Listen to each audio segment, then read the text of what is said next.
je suis allé en vacances dans mon pays d'origine, j'ai rencontré une jolie jeune femme et j'ai cru en l'amour de cette dernière. Quand je l'ai connu au Maroc, c'était grand amour.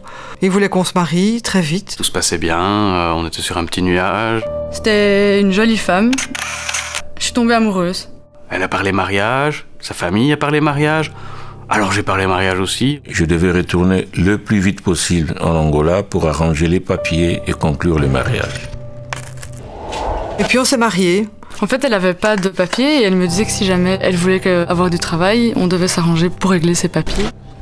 Dès son arrivée en Belgique, j'ai découvert une étrangère plus préoccupée par ses papiers et par l'argent que par moi. Elle arrêtait pas de demander de l'argent tout le temps. Peut-être pour l'envoyer au pays, à la famille. Je sais pas, je l'ai donné, mais je l'ai plus jamais revu cet argent. Très vite, on a entamé des démarches auprès de la commune pour une cohabitation légale. Il voulait que ses parents viennent en Belgique, habiter chez nous. Mais j'ai refusé, j'ai dit que c'était trop petit. Alors il m'a giflé, en disant que je devais avoir honte. Dès qu'elle a eu son titre de séjour, elle a vraiment changé. Pour finir, Fatou, elle n'a jamais travaillé. Elle m'a complètement manipulée. Une fois qu'elle a eu ses papiers, elle a eu ce qu'elle voulait, c'était fini.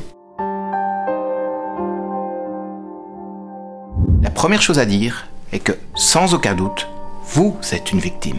La loi belge vous donne la possibilité de faire annuler ce mariage et de retrouver ainsi votre liberté et votre dignité.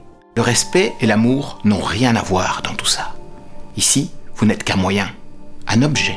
Dans tous ces cas de figure, on peut retirer le séjour à l'auteur de ces délits et finalement le priver de son objectif principal dont vous êtes la victime.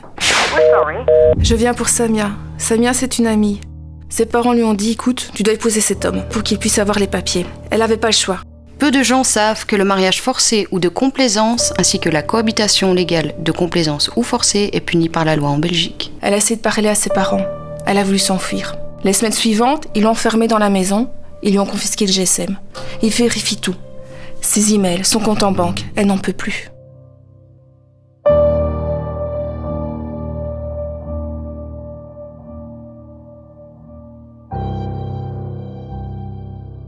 La loi est là pour vous protéger et pour faire valoir vos droits. N'oubliez pas que c'est votre vie, votre liberté et votre dignité qui sont en jeu.